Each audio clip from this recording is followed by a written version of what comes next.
бағана. Тұтас көрші остеондар бір-біріне бұрыш жасап орналасқан, ал олардың арасында коллаген болады.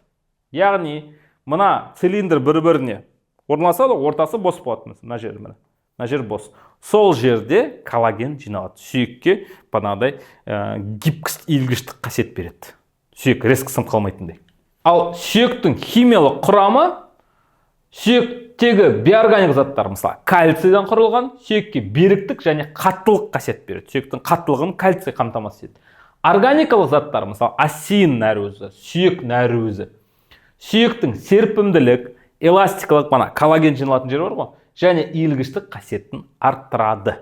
Кішкентай балаларда органикалық заттар көбірек болады сүйектерінде, сол үшін сүйектері майысқақ болып келеді. Сынбайды көп. Үлкен адамдарда сүйектерінде органикалық заттар аз болады да, биорганикалық заттар, мысалы, кальций көп болады, сондықтан олардың сүйектері тез сынатын болады. Кішкене құлап қалса бір жерден сындырып алады сразу.